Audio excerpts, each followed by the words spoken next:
Episode 201 of the TV Dudes podcast, recorded September 20th, 2018. A little slow.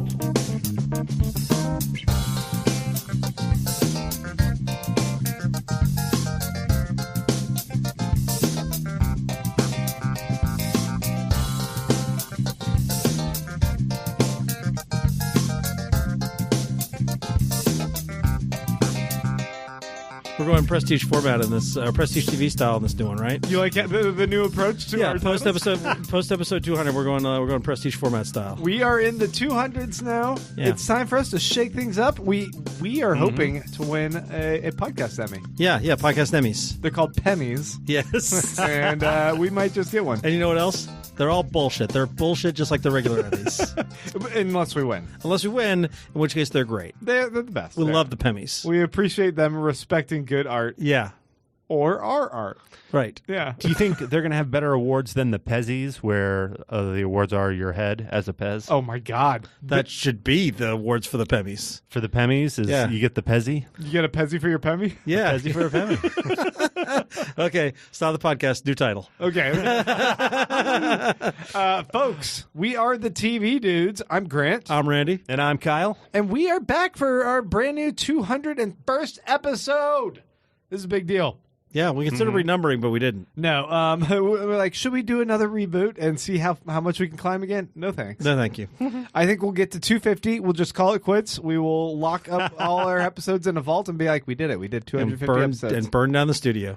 Oh, I don't know if we have to go that far. Nope. You want to commit? Commit. Fuck. I'd like That could the be studio. kind of fun. I think I put some money into this. You haven't seen Goodfellas, Grant? Got to bust the place out. Man, I haven't seen Goodfellas in a while. I don't remember it that well. Isn't that's the head vice one, right? What? The head vice? The head vice? Didn't he put a dude's head in a vice? No. What movie is that? Casino? Maybe Departed, Casino, someone else? Yeah. Yeah, I don't know. Oh, man. Goodfellas is one of my favorite movies. Was it Sopranos? Let's talk about Goodfellas for a whole episode. Obviously, I can't. I don't remember this shit. There's a lot of movies where they put their heads in a vice. Yeah, and there was one where they put 8 heads in a duffel bag. Also, Joe Pesci. Yes. Hey, there we go. New title for our episode. Folks, this week we are talking about a series of shows that are all pretty slow in the pacing, or they have some characters Who are a one little might slow. consider a little bit slow. Yeah. We're talking about Always Sunny returning for its 13th season. Crazy. We're going to be talking about the first. Is it the first or the first man? The first. The first, which is about these people that go to Mars, I believe. Maybe eventually. And then there's the movie coming out that's called The First Man. Right. Very confusing. They play that trailer like every break watching this. My confusion. I totally watched this. No. We're going to talk about the new Jim Carrey show, Kidding, over on Showtime. And The Deuce is back on HBO. And then, of course, we're going to wrap things up with some Better Call Saul. Which we love, but it is a little slow. Yeah. But before we get into all of that, Randy, tell us some news. Oh, okay. So there's a lot of news this week. Yeah. So let's start off with me griping. Oh, well, I feel like you could pick any news topic and you're going to gripe about it. So I saw this headline over at Screen Rant. You know how I love Screen Rant. You do. It says The Deuce renewed for third and final season. And I had such a roller coaster of emotions because, like, yay, third season. Wait, final? What kind of shit is this? For a show, okay, we're going to talk about The Deuce again in a bit. Yeah. But for a show that is taking its fucking time with everything, they're also going to wrap up in one more season? Yeah, I mean, we just got to the whole porn thing. You know, I'm sure David Simon's like, I'm just glad they're letting us tell the story in the due time that we want. And I'm like, no, dude. I know you wanted like 8 seasons of this, but the ratings are not doing well. Yeah. They're being generous, giving you one more. Yeah. I'm sure it'll be good. I like Tremaine. It only ran like 3 seasons, but I wanted more.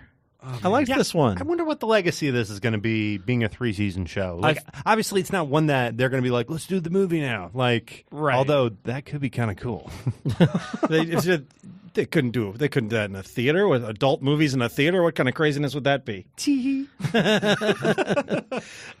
Something will probably go a little bit longer is HBO's Watchmen, which they just announced will feature music by Trent Reznor and Atticus Ross. Awesome. Yeah, Reznor has done some pretty great music. He did The Social Network He did The Social recently. Network, yep. And I think he won a bunch of accolades for that. He did the music for Girl with the Dragon Tattoo and Gone Girl as well. Looks good on paper. Sounds good in the headphones. Yeah, I'm for it. I Yeah. think this is cool. I love that guy made the transition from being, a prog metal band. He pulled Danny Elfman. He did. Yeah, to just being a legit composer. Hulu's Veronica Mars revival has been officially confirmed. They're going to start the old episodes up in summer 2019, and they're going to do a new series. I do not want to have to catch up on that show just so I can watch this. I can't wait. I can't imagine. I can't just not. I have to watch the 3 seasons, and I have to watch that other movie they made, right? Yes. Before I can jump into this. Yes, you do. And I do too, even though I've seen all of them multiple times. I have other homework, like the boring Deuce to watch. Spoiler alert, man. That's just slow. You're not going to have much of the Deuce to watch. Yeah, so I that's know. the good news. Okay. For you.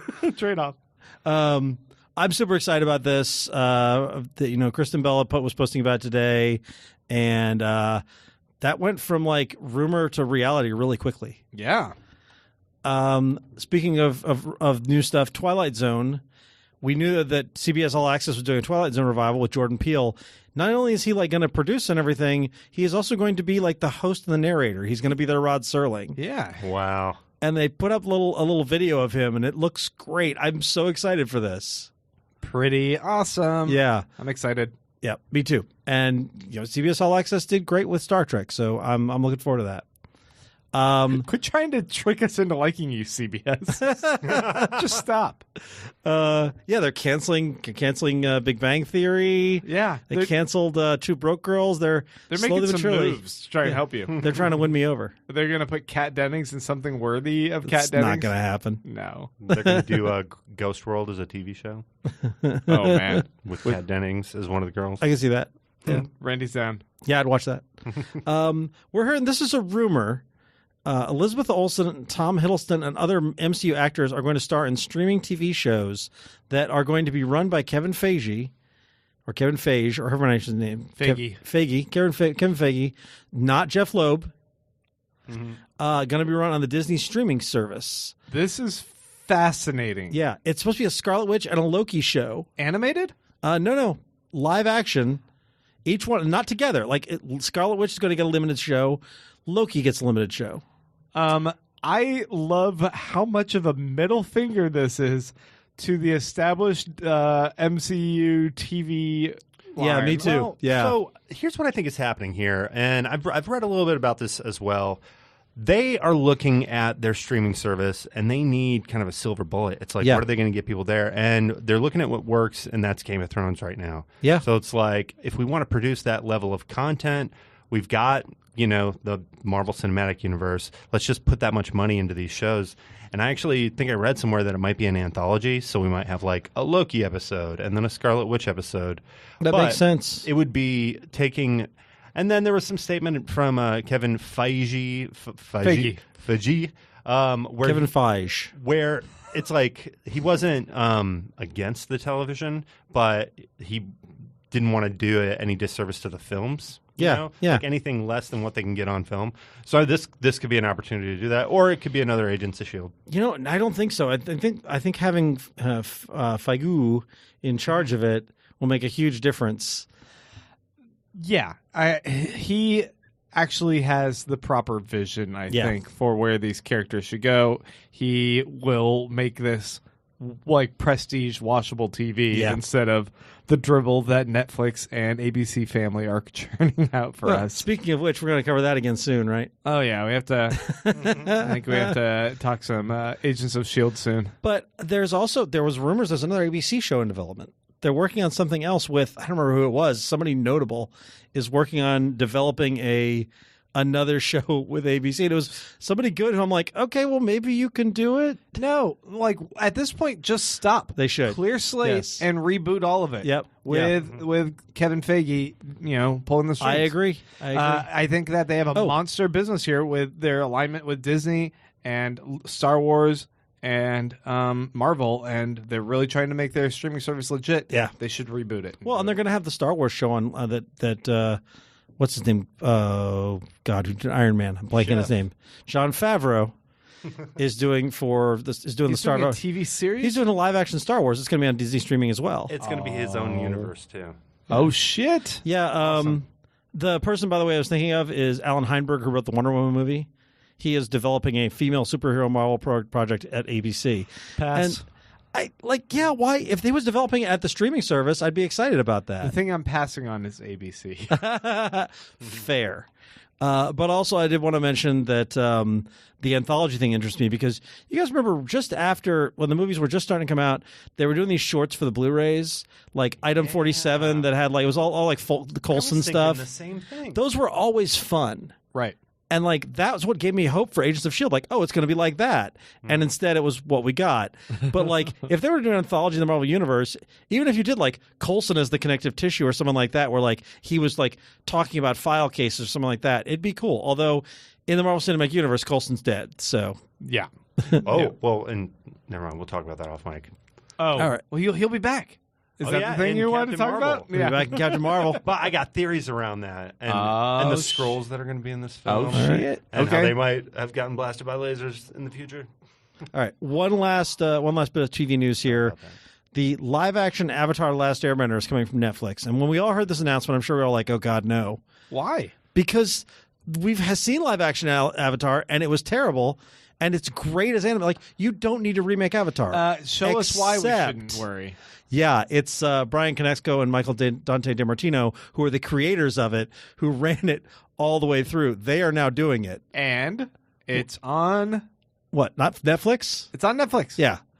Netflix is backing the guys who originally made it, and they're letting them do a live-action version. That's awesome. And I'm hoping this also means that the animated show and Korra will all wind up on Netflix. Yeah. Plus, I would think that just by the nature of them doing this show, as the series progressed, it got more and more mature and intense. And you go back and watch those first episodes, it's a bit playful and childish. It's fun, but it's not what it became. And I'm like, okay, if they get to restart it from the beginning, they can start at that higher level and make it consistently intense and have you invested in it. I think so too. That's what I'm hoping, at least. Yeah.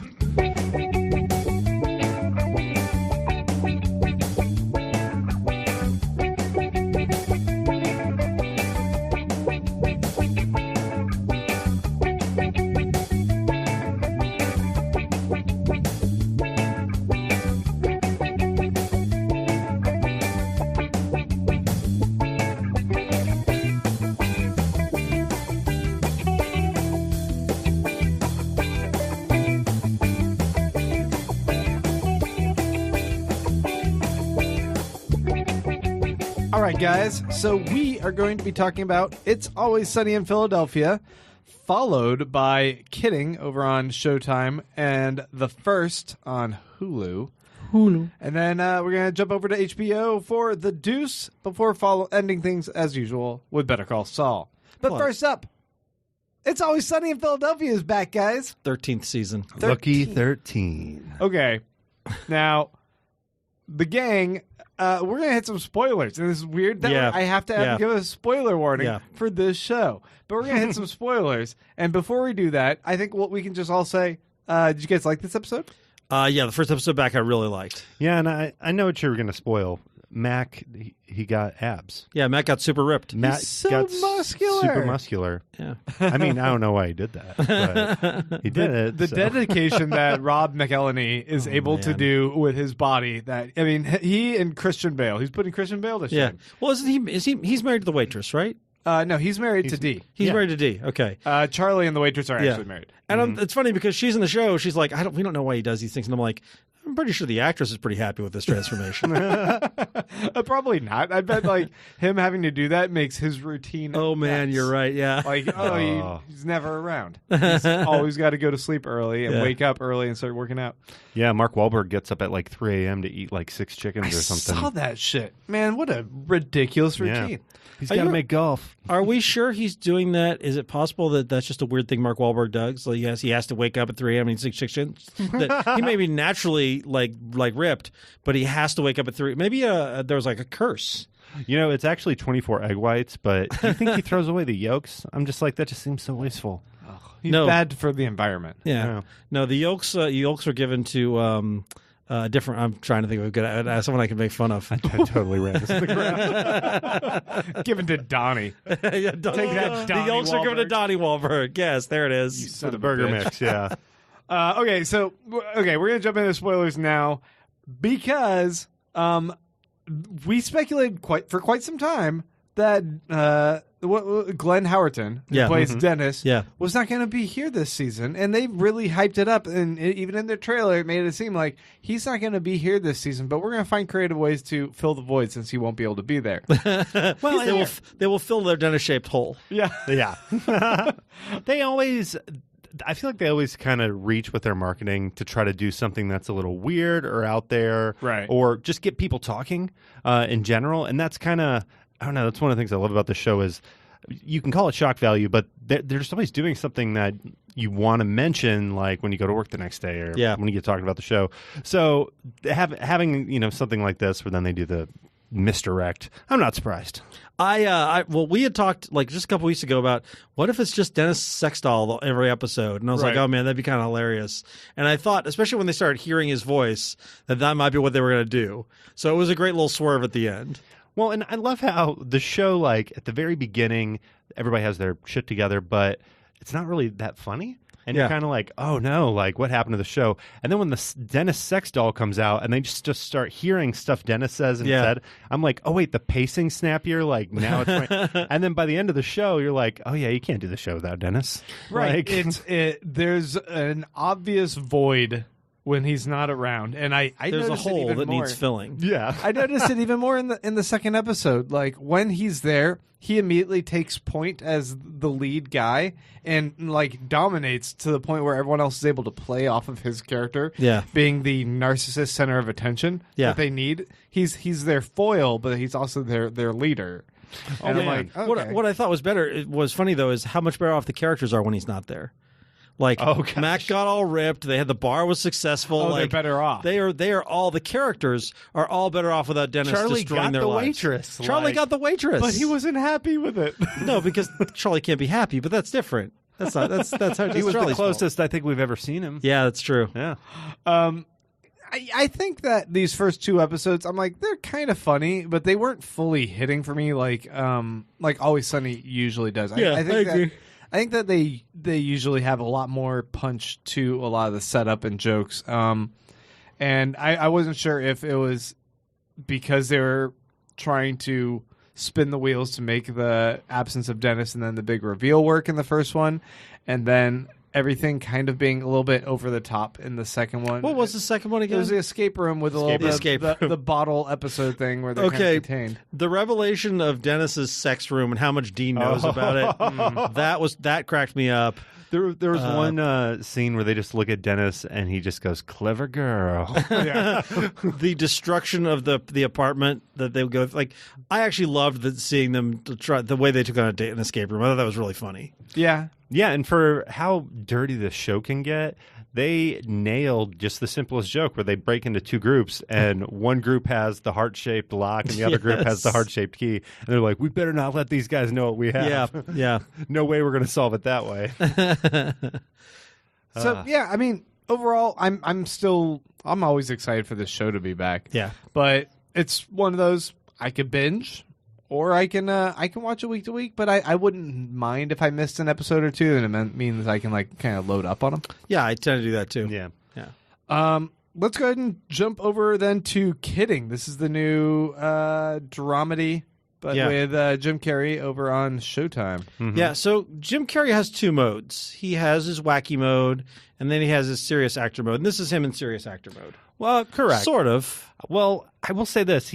There's one mode he doesn't have, and that's anything resembling Fred Rogers or like somebody who hasn't been making dirty jokes his whole career and banging Jenny McCarthy. You didn't buy him as Mr. Pickle? Yeah, that is one of the hardest things to kind of get on board with. I totally did. I thought you did a great job doing the sort of the the goofy, sad, funny guy. Like I totally bought this. There was a joke in the first episode where somebody's wearing Danny Trejo has a necklace, P-Hound. P-Hound, It's like, yeah. what's the P stand for? Yeah. And I don't know, just the thing is, Jim Carrey's such a recognizable figure from so many films. To think like Ace Ventura didn't know what pussy was, you know? See, I don't know. I guess I haven't watched a lot of Jim Carrey in the last decade or so. That's true. So I was basically coming into this watching him as this character, and I felt like he did a good job selling it of this sort of somewhat sweet and innocent dude who has this little darkness in him. Because the more we see of him, it's definitely going to sort of a darker place. Like he's flat out stalking his family. Well, and that's why I get this gripe out of the way right away, because it doesn't even matter. Yeah. Because this show, like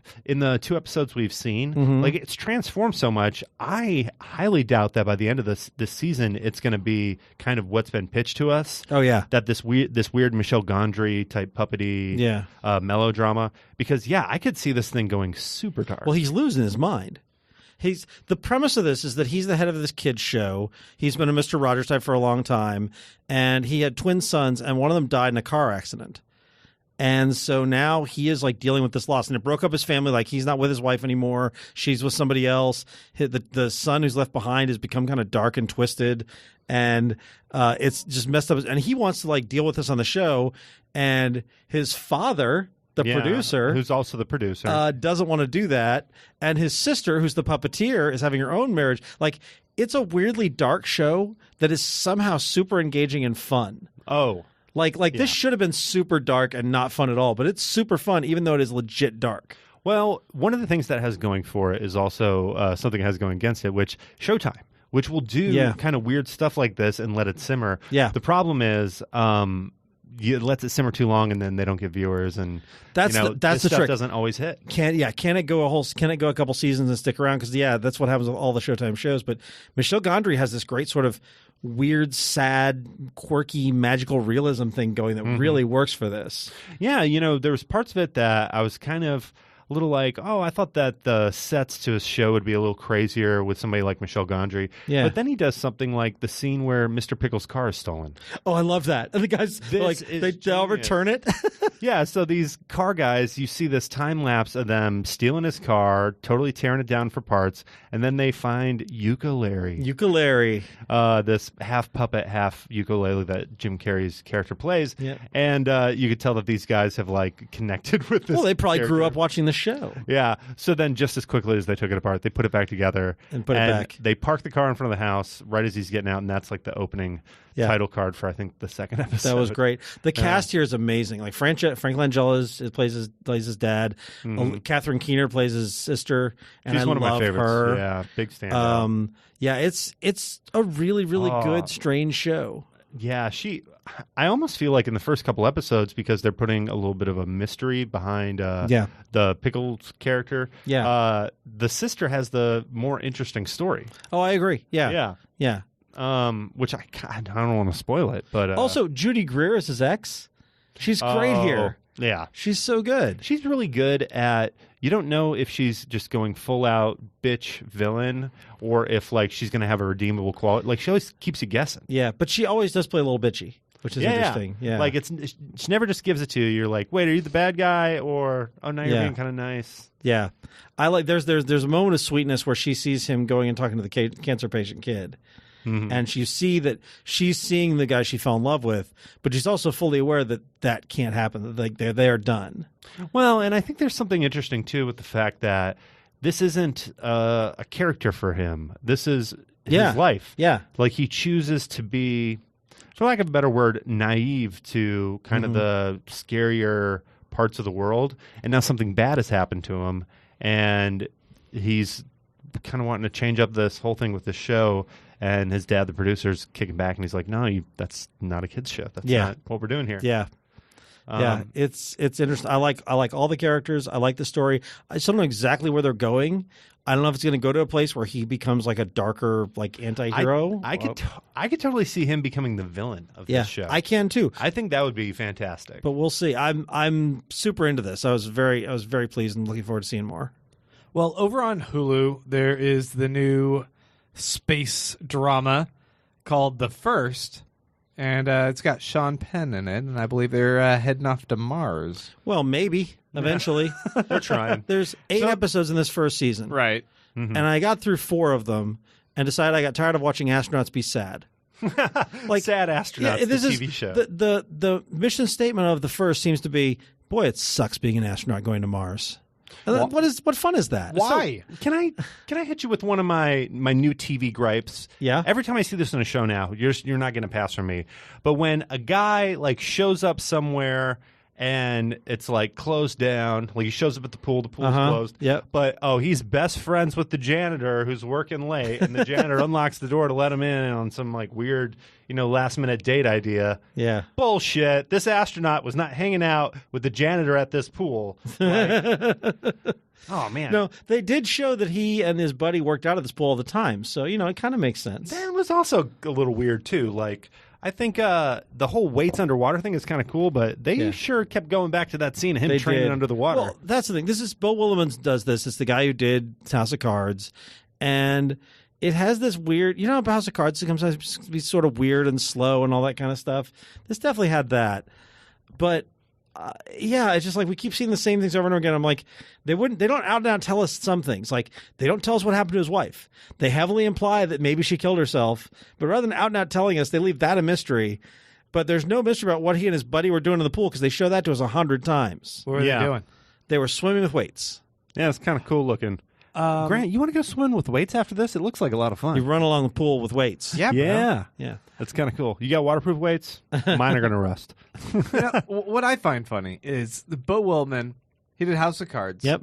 And supposedly there's another season that's coming out of that. Yep. Wow. And that show ran into quite a bit of a headache. Yeah. When Kevin Spacey got called out for being a fucking Major League Creep, yeah. by Anthony Rapp.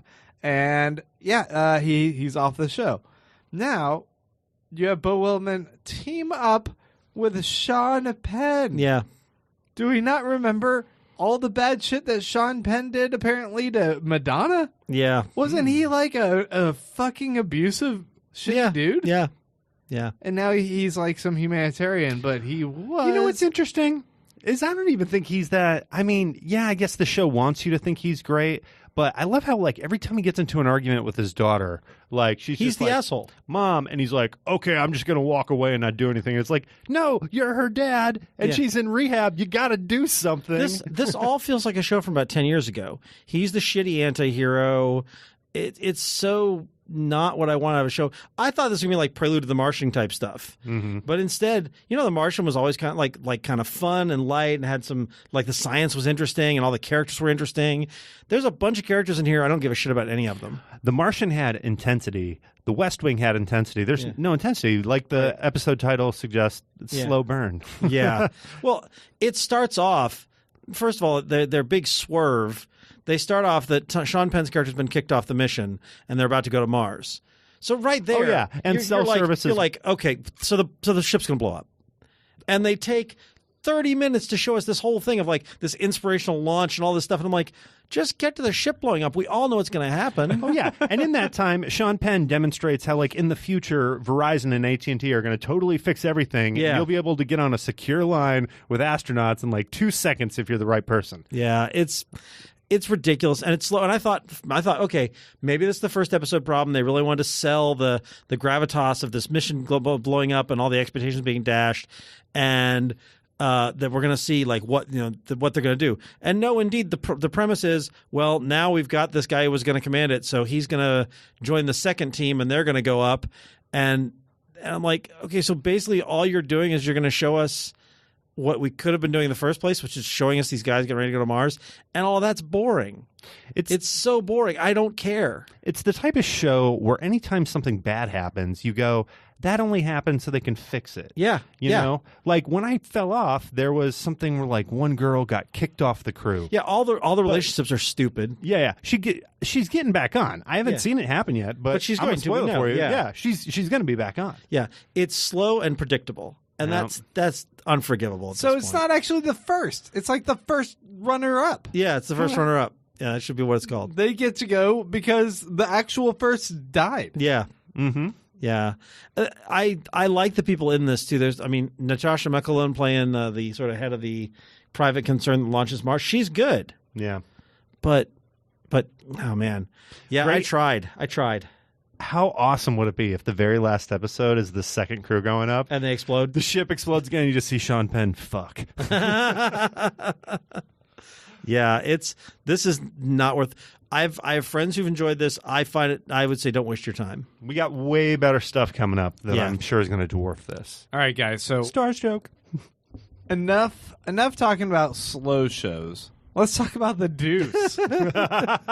Man, the Deuce is back. Yep. They jump ahead in time, maybe a couple Few years. years, yeah. Yeah, like 3 haircuts. Yeah, it does seem that way. I'm like, okay, so now one of Franco's characters got long hair and the other one's got short hair. Yep. Cool. Which I think was probably a good move on their part. Yeah, so we can tell them apart a little bit better. You know, I think he did a really good job in the first season differentiating the characters. Sure, yeah. But they looked identical. And You know, it'd be a better move having one of the brothers die, so we only have one character. Because James Franco only needs one character. that might happen soon. Yeah. To be honest. Yeah. Yeah, we don't need the scummy Vinny brother. or I don't know whatever. why we're doing both. I don't need both.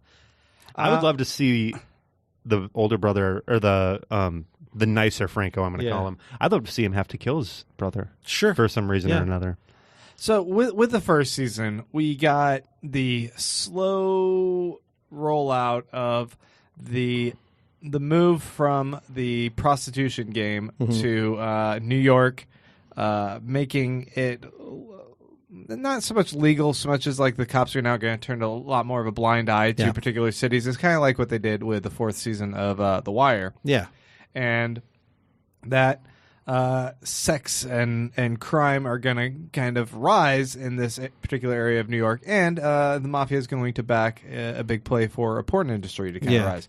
And we thought that, we're going to see the beginnings of that porn industry like right away in the first season. You don't really get it until like the very end of the last episode, Yeah. it seems. Yeah. So now we get, they're starting to make some of that stuff, but still, like the first episode and a half that I watched, I'm just like, it is once again really taking its time with It all is. of these characters. It is, and the thing is, I like the performances here. So I like Maggie Gyllenhaal. I think is fantastic in this, and so I like seeing her decide that she wants to be more of a real filmmaker. I like the give and take between her and David Krumholtz, who lost a ton of weight. Yeah, and they have to they had to work that into the plot. yeah. Man, one of my favorite moments of these episodes we've seen is when he finds out he's been nominated for like best director. Yeah. Because the sincerity in him like trying to be embarrassed but also excited Yeah. was just so real. Yeah, he's great too. And I like that. The one cop is it Gilliard Jr. is playing him? Yeah. I think I like him being a detective now.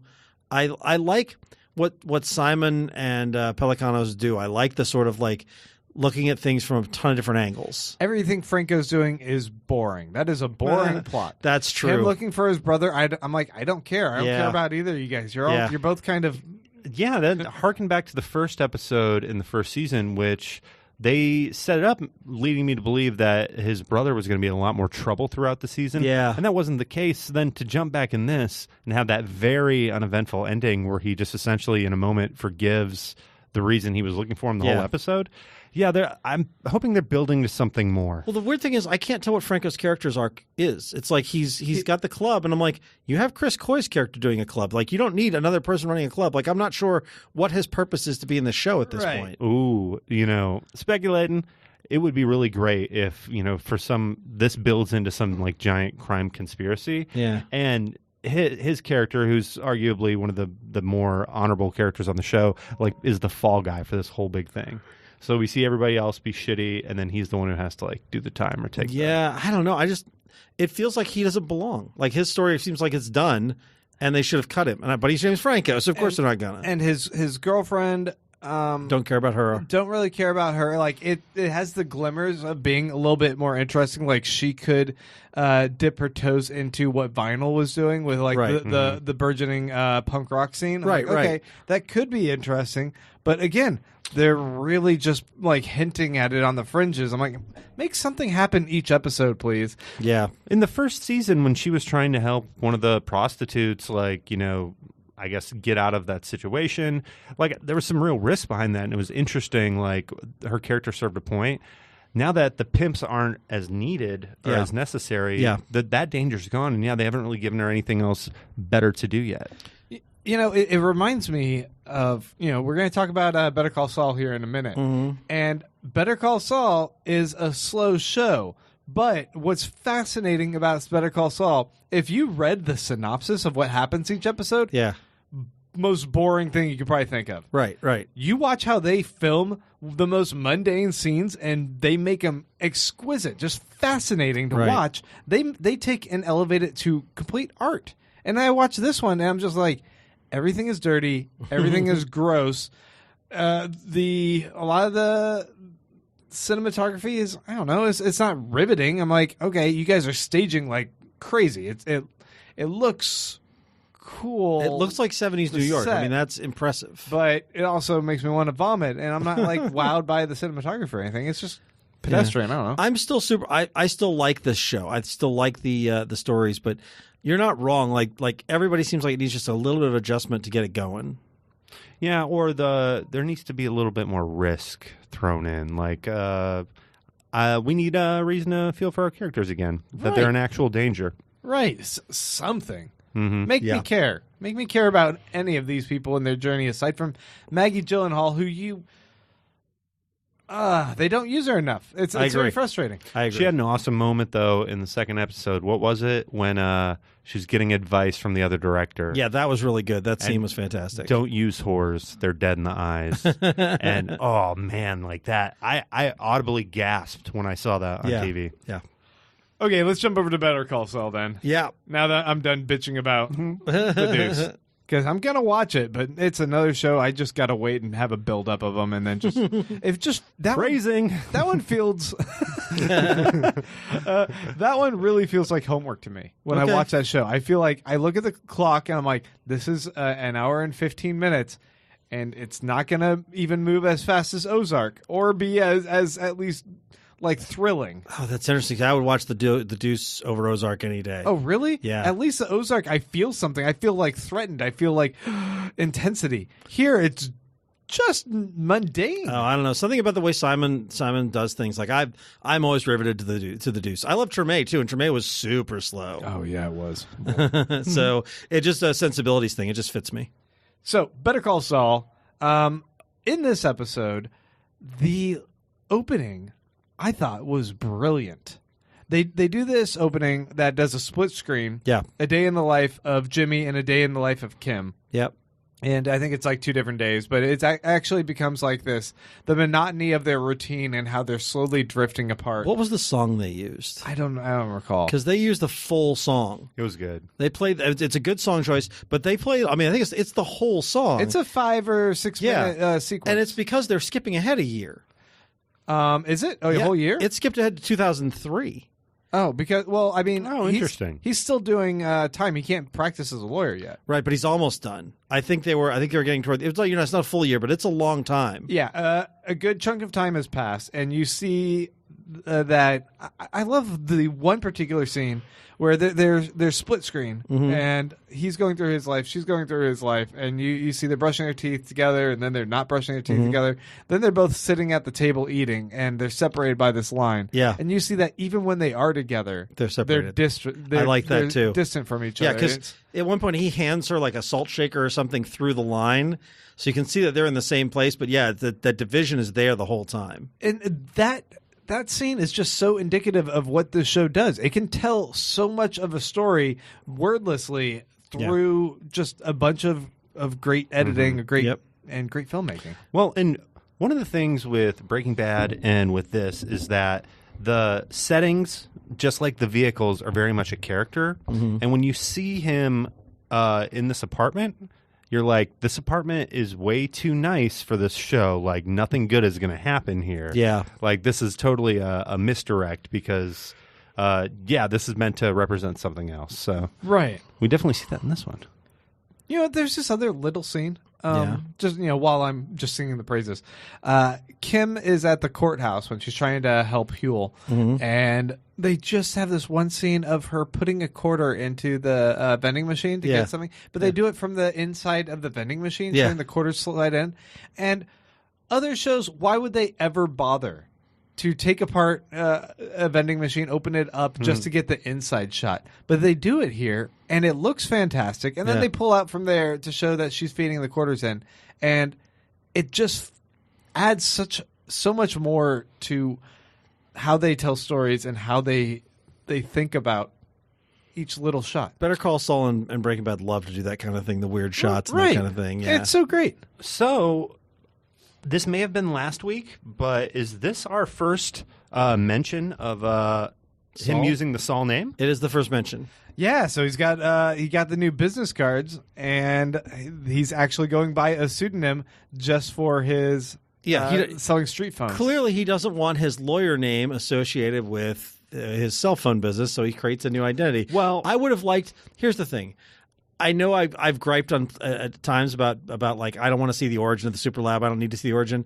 I wanted to see the origin of Saul. I wanted to see him come up with the Saul Goodman thing. Oh, we don't really get it? He's just there, and I'm like, oh man, we missed that moment. Didn't we get that in the first season? It's something from when he was younger. Yeah, he said Saul Goodman. Mm-hmm. When he did the watch scam. I mean, he's mentioned it before too, but I would have liked it. I would have liked him to have seen like him when he decided to do it. We might get some sort of scene between him and Kim where he actually talks about why he does it, or they might do a flashback within their flashback. That's I true. mean, the show will jump around in time as they see fit for those. Well, and elements. what's interesting is I feel like right now his reason for doing it is he still thinks him and Kim are going to start a law firm. Oh yeah, and he still thinks that his name, like he's going to be able to use it. And exactly. It's he's like going to have a career. It's like Stan Lee. Stan Lee didn't use his real name, Stanley Leibowitz, because he thought he was going to save that name for when he was going to do his real like books and stuff. Mm-hmm. Turns out Stan Lee was the more well-known name. Same thing with Saul. Like Jimmy McGill is something he's going to get cast off, and Saul Goodman's going to stick around. But you are actually like you're dead on there about like why would they call this show Better Call Saul? And then start with a guy named Jimmy McGill, where you're all anticipating the big transition, and then we just skim over it. Have it be a quick cut to some business cards, and like moving on from there. It is kind of weird. It's a little weird. Why did they do that? I got past it because again, it's such a good show, but I was a little disappointed for a show that revels in the revelation, in the details and the small details. Yeah. Well, I did think that the whole like connection with him serendipitously first getting the job at the cell phone store and then realizing how to turn the cell phones into kind of this on the edge criminal thing, like that seemed really interesting to me. And I also thought it was cool, like they used burner phones so sparingly in this show, like to actually see, oh no, here's the business behind the burner phone. Yeah. I also like that the cop coming to him this time it's prefacing the Better Call Saul transition. This is a cop basically trying to appeal to his better nature. Like, don't you know what you're doing? You're helping all these criminals, and it's a slow. Where Jimmy's like, no, I'm with the criminals. Right. Like and slowly realize that those are his people, and that's what's going to lead him to become Saul. Yeah. Yeah, and I like that the cop wasn't like a straight up asshole. He was aggressive, but he was just trying to do his job. Yeah, he's like, dude, just stop. You're really not going to stop doing this? Like, what's wrong with you? Kind of thing. And then Huel just coming up and not clocking him with sandwiches. I love that bit too, where Saul's like trying to get him to stop, and he got his headphones in. So how they framed that was perfect. It was a great shot. And then Saul just goes, "He's a cop." Speaking of which, you mentioned Krumholtz losing a bunch of weight in season 2. Huel has lost a considerable amount of weight, especially in his face. Yeah. And he looks a lot different than he did in the other season. And he looks a lot older, actually. Yeah, that's the weird thing is he looks older. I did think that, too. Yeah. So I'm looking at this guy. I'm like, man, you aged the most. Yeah. Of anyone. They have Bob Odenkirk, who's like 70, playing a guy who's like 30 something. Yeah. And then, meanwhile, Huel. Yeah, I agree. What was the ending? This ending I was not a big fan of. Essentially, we know that Saul has some plan to help get Huel out of this situation. Which is no doubt illegal. Yeah, and he gives Kim kind of the code word, don't you worry about it, I got this. And the very end of the episode, Kim does a big U-turn, goes to a convenience store, grabs every school supply she can find, calls Jimmy and says, don't do what you're doing, I have another way, credits. I loved that. I do too. It felt like such a great cliffhanger that I'm like, okay, good. Some action's ramping up here. Yeah, I want to know, and I want to know.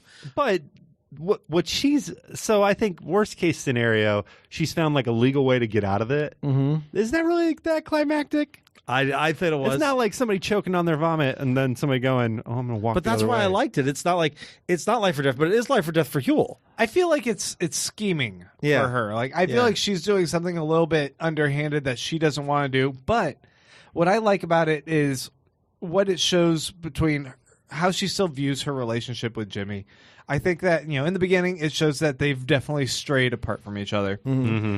But they go to the office mixer thing, and you can still see the glimmers of how like Jimmy can be great and charming around people when he wants, but when he loses focus, he can be a downright scummy asshole, and like he does that when he doesn't like the boss and like wants to antagonize about the office party, right? Yeah. I love how you worded that because I feel like that speaks to his character Saul in Breaking Bad too, which is like, when he loses focus, like he's all over the place, Right. Yeah. And that's when we get the craziest Saul. But the fact that they were attracted to each other at all, that she's attracted to him, I think she's got a bit of that spirit of wanting to kind of break the rules here or there. I mean, you could see it in her defiance with her client Mesa Verde, how she was just like, screw you guys, I'm going to do my own little side gig here. Well, and that's what I love is when you look at the time lapse, you think, well, she has all this now. She's part of this law firm. She's got all these awards.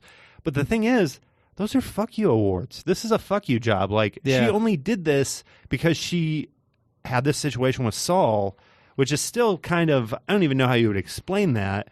I mean, if you're watching the show, it makes a little more sense. She kind of fell into it. Yeah. Yeah, she needed a way to where she wasn't saying no to Saul or to Jimmy, but she wasn't obligated to start this law firm with him. Right. Yeah. Yeah. And now... But she could care less about this job, so it's like to think that she would risk it to like help Huel or somebody. I just feel like she still has that pull, that compulsion to want to... Yeah. To occasionally do the trickster thing that like she and he would like to do under pseudonyms in the hotel rooms and all that. Right. Or the hotel bars or whatever they'd go to scheme people. What do you think about the Mike stuff? The stuff with the underground He's super going to lab have to stuff? kill that dude. You think so? I think Mike's going to be like, this guy's a liability. Yeah. Let's just take him out. Yeah. And it's going to be Mike going, shrug, that guy's got to die. But it's going to make a bunch of other headaches. What for if him. Mike has to kill all of them? That what would if- kind of make sense. What if he basically he kills one of these guys and he winds up having to kill all of them? What? Let me ask you this though: why would Mike do that? If they're all becoming a problem, if he's worried about them telling, like, they're the only ones who know this exists. It would be but I don't easier think for he's them that to be dead. far in with Gus at this point to where he would. Like, I don't think they've gone through enough shit. No, but I think they could. I think if they get to a point where he realizes that Gus is his. If something happens with Kaylee or his daughter, Yeah, and then sure. Gus pulls him out of that could do it. Well, I also feel that Mike is extremely pragmatic. Yeah. Almost like a sociopath. Yeah. Where he goes, well, these guys are more liability if they leave than if they don't, and I'm already tied to this. Might as well just kill them. Yeah. Just shrug his shoulders and be like, they gotta die. Whatever. Yeah. Yeah. Like a sociopath. No, I could see if his family becomes at risk at any Yeah. point. Yeah, he would totally kill all of them in a heartbeat. But I think if Gus tells him, hey, you need to kill all these guys, he'd be like, all right. Dead. Yeah. And then we have the other, the Gus part Yeah. with him torturing Hector. I'm like, okay, sure. I do really like it. Stephen Bauer, right? And Stephen Bauer plays Hector. I do love him playing the sort of like lecherous old man. Oh yeah. Like that cracks me up. And I love the sort of the small acting that I'm blanking on Gus's name, the actor's name, but I love the small acting that he does where he's like he watches him knock over the water and see the woman, and he knows that he is basically still has impulses that he can't ever deal with in his trapped body, and he gets that little smile on his face like, oh, I've got you now. Oh, It's so fucked And up. we find out that basically that Uncle or Tio, whatever his name is, I'm blanking on the name, Hector, that Hector could have eventually like maybe regained mobility and learned to walk and learn to speak. Yeah. And Gus cut him off from all of that. The scene from last week, we didn't really talk about it on our 200th episode too much. Right. But the scene where he talks about capturing the cat-like creature and torturing it over a series of days as a kid Yeah. was very illuminating about the type of personality he is, and it was such a great monologue that he got to give. Man, I love that scene. I just want to give a shout out to it, I guess. That was a good one. So I don't know how many more episodes we got, like 2 or 3. This was 7, I think, so I think we're like 3 episodes left. Ah, so sad. Ooh, last week was also a Pinata episode. Yeah. Gosh, talk about a great Saul scene. Like, I don't know. I'm kind of getting with the cell phones and the Pinata episode a little bit of Saul Goodman year one. We're definitely getting more of that. Yeah. Yeah. He might be a bad guy eventually. You think?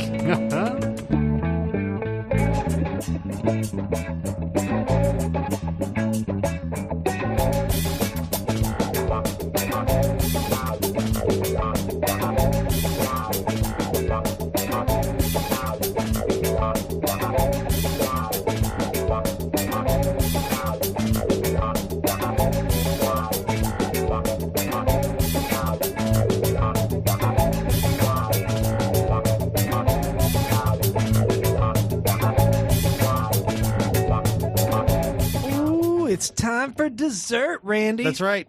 We didn't have any dessert last week. It was all entree. Oh, yeah. Or maybe it was all dessert. We were having dessert for dinner. It was, breakfast for dinner. Breakfast for dinner, that's what it was. So, yes, we have a bunch of questions. We got a lot for our 200th episode, and then we didn't have time for them. And we got a few more this week. So we're going to mix it up and have a few questions from people. Facebook.com/TV dudes. If you guys want to ask us questions, also just go like the page. Yeah. Spread the word about us. Yeah, what? You too good for Facebook? Are you too good for promoting us? What, you're not a Russian bot? Oh. Okay, if you guys are Russian bots and you want to promote us. Promote us. Yeah, do it. I mean, that's what your thing, right? Yeah. I hear we're big with Russian bots. Even bigger with Russian bots. We need to talk more about the Americans, though, I think.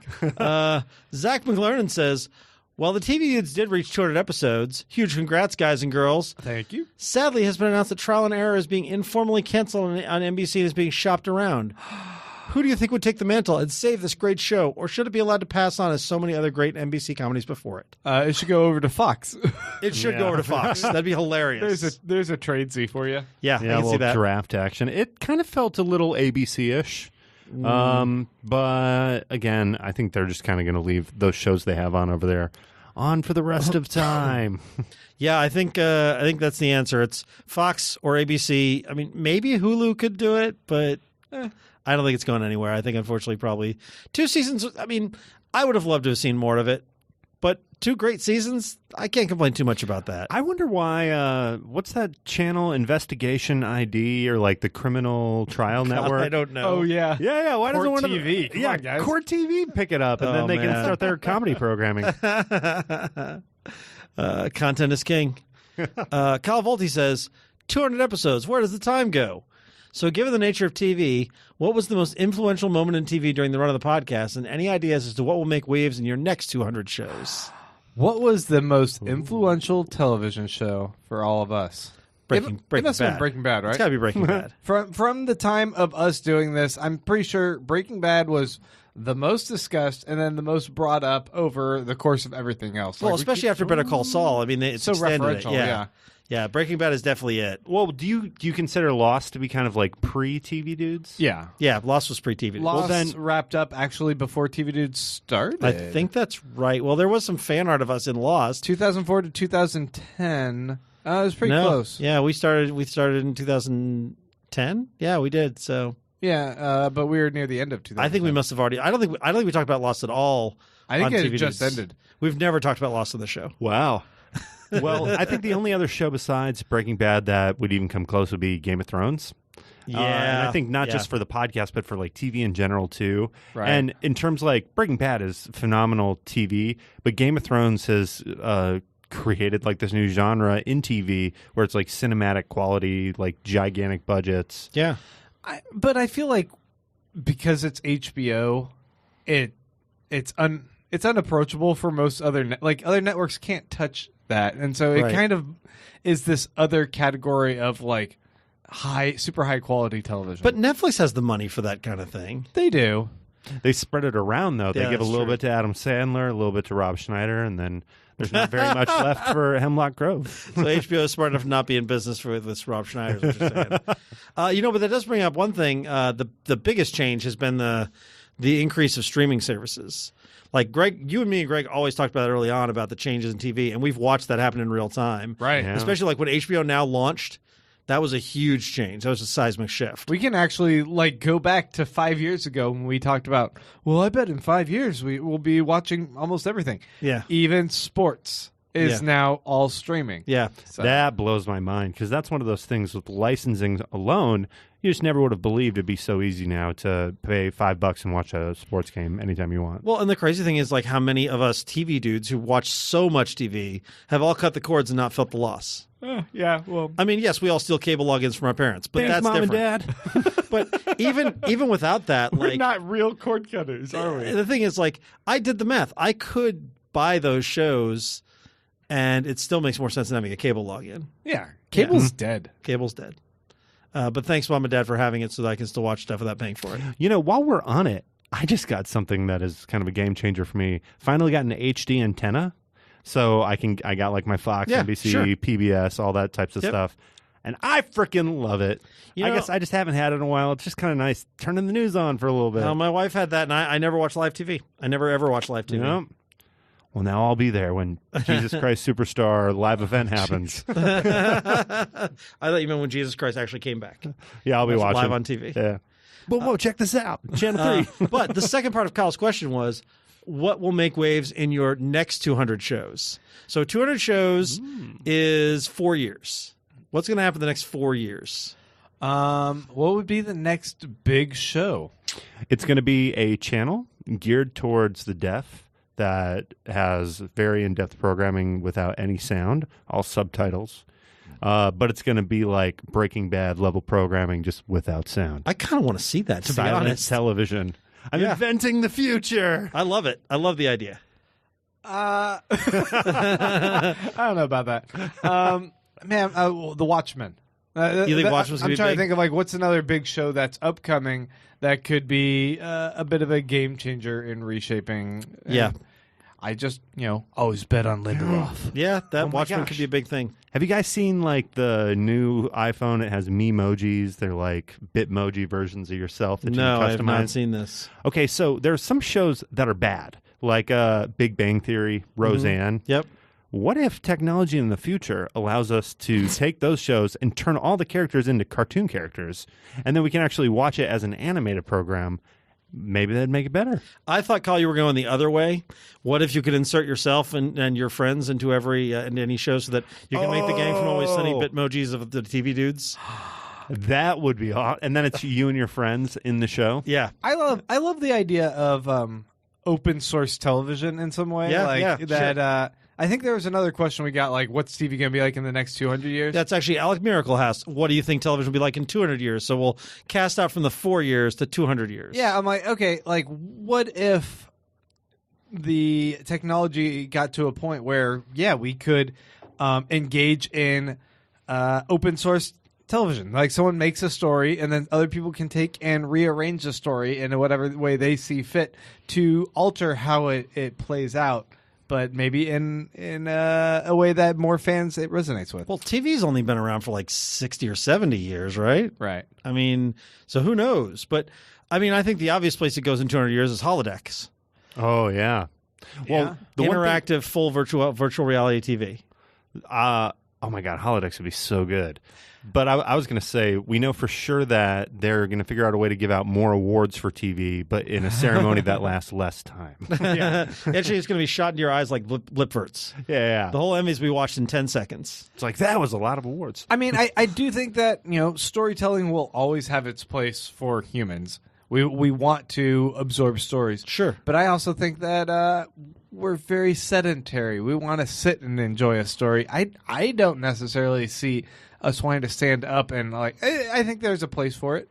I think there's a place for interactive engagement with storytelling in like a hologram kind of space. But I also think I'm probably just going to want to sit and experience it. Yeah, that makes sense. They did that thing on Fahrenheit, was it 451? Where essentially his TV was a holographic projection that went onto his walls and then all the way around 360 degrees. Yeah. And it was amazing looking. I don't know how distracting that would be or if it would work for an actual film, because I don't know what you'd have behind you.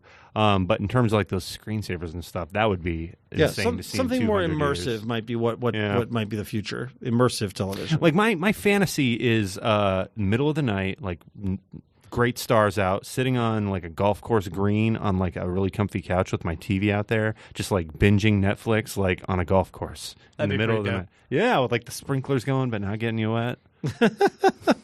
Ultimate TV experience. Let's make this dream happen. Yes. Seriously? Golf like course TV. Make-A-Wish style? Yeah, we're going to bring a couch out in the middle of the night, and we're Renegade style. We're going to make this happen. I know where there's a golf course. I know where there's a couch right behind in Randy's I'll living bring room. the TV and the generator.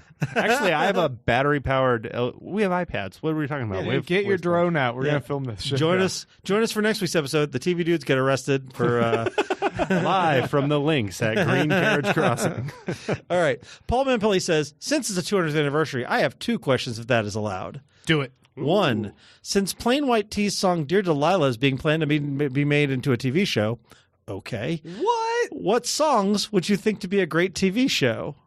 How about Tub Thumper? Oh, God. It's a working man's anthem. Yeah. Chumbawamba's Yeah. I get knocked down, I get back up. You know what? A story about the working class of the 1970s. I could see it. I feel like any Sublime song is a great story already Oh, in yeah. itself. Yeah. One of those. You know, I wouldn't want to hear the song over and over again, but take something like Don't Stop Believing and do a show about all the people who sing that song in karaoke bars. So like every scene, like either like it like ends with like the last line of the song and then it's like another person who just sang that and then what their life is. It's like that Master of None episode. Yeah. Yeah. Obviously, Dolly Parton's Jolene should be a movie. Second question. So you have a team for 5-a-side soccer, basketball, Quidditch, D&D game. Delete is appropriate. No, I'm keeping all in. Who in the world of sitcoms would you choose and why? Okay, we know the answer to this question. The answer is I would play D&D, Quidditch, basketball, and soccer with the gang from It's Always Sunny in Philadelphia. The gang plays D&D. The gang fights an orc. Yeah, you'd watch that. Okay. I was gonna say the crew from Community because I feel like there'd be like an arts and crafts element involved too. Like you wouldn't know where it got there, but everybody would have cardboard armor. Yeah. Except Pierce. Sorry, Pierce. I want to play Quidditch with the guys from Brooklyn Nine-Nine. That'd be pretty dope. That'd be fantastic. I call Terry Crews. I want to play Quidditch with the people from Boardwalk Empire because they'll be like, "What is this? Fuck is going on? What happened to sports in the future? Why are there brooms?"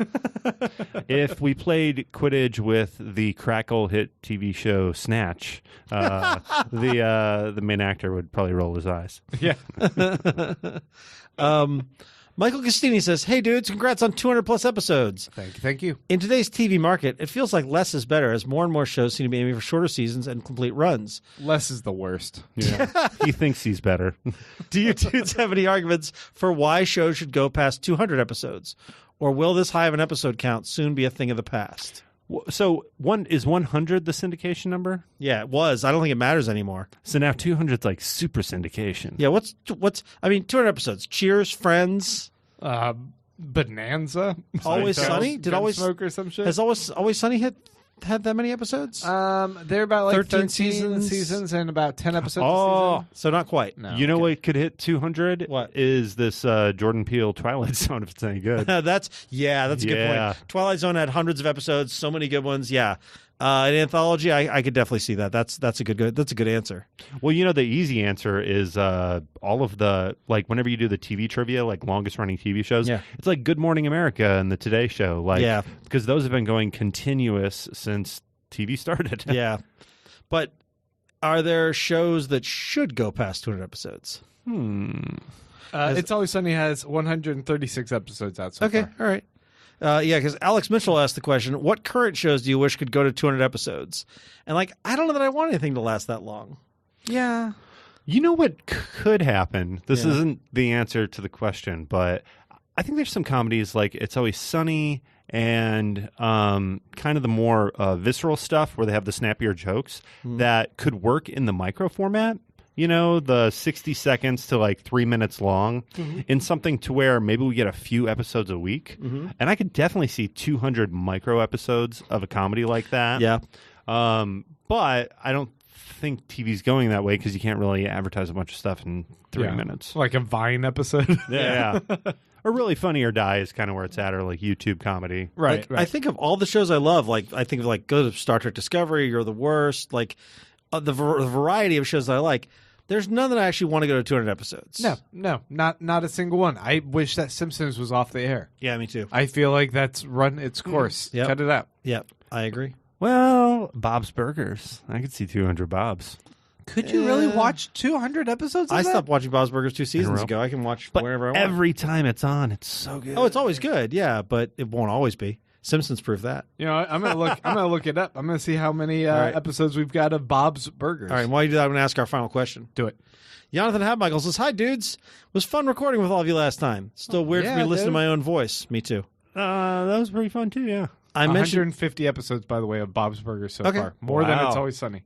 Nice. I mentioned Better Call Saul as concept should bother me since I'm tired of prequels that give origins to every aspect of the original, but the execution has been phenomenal. Right. Are there any other shows you love that you first thought was terrible by its concept?" And he says, "P.S. Don't forget your answers to the milestone question." I didn't do any more thinking about the milestone question. We thought we were off the hook. Yeah, we're on that. done. What are you talking about? The first answer to his question is Fargo. I thought Fargo sounded like a terrible idea, and I love that show. Yeah. I don't know. I think that if I recall correctly, we were kind of on an optimistic high about FX at the time, though. And we thought, yeah, if it's on FX, it could be good. Because John Landgraf was making some great calls on like shows he was picking. We were hopeful, but I definitely was like, this is maybe not a great idea. There's a show, Spartacus, that came on Stars. You guys remember that one? The first 2 seasons of that were really good. Yeah, that's what I heard. And I thought, oh, that would be terrible. It was kind of good. Yeah. Then it wasn't. But, yeah. Yeah. What else, Colin? Cheap answer because they ended up not making this TV show, but they were going to adapt the comic book Chew, which when you tell somebody the story of Chew, that it's a detective who like chews on things and he can get like psychic, like it sounds awful. Like how could that be any good? But I freaking love it, man. I was this Showtime was going to do that, and we all had Ken Jeong and what's his name? We were doing fanboy Lost casting. Yeah, right? It's not Ken Jeong. It's the guy who played Miles. Ken Jeong is the guy who's in Community. Oh, is it? Yeah, it's somebody else. But the guy from Lost and Sawyer, like they would have been perfect. Right. Yeah. Ah. Oh well, missed opportunity there. Yeah. Is that it? That's it. We did it, guys. Wow. We answered all of your 200th episode questions. All 200 of them. All 200 questions. It feels like we've been going for a year now. Yeah, I think we lost some audio in the middle, but we're pretty sure we got to all 200 questions. Hey, I have a quick question for you guys. Yeah. 201. Did you guys, by chance, see the Captain Marvel trailer? Oh yeah, we're gonna talk about that now. Oh, I may have caught it. I did. I want to talk about that on Patreon, and I didn't do a plug for our Patreon, but you Patreon listeners, we're going to talk about that. Anyone else who ever wants to listen to us talk about these things, patreon.com/tvdudes. It's over there. But let's wrap this episode up and let's talk about that trailer because I need you to explain some things to me, Randy. I'm pulling up the Wikipedia right now. I'm kind of excited to watch it again real quick before we talk about it. Oh, yeah, definitely. All right, guys, we'll be back next week. We love you guys, and we are looking forward to a new 200 episodes and beyond. Yeah. Until then, TV dudes. Oh. That was a little slow.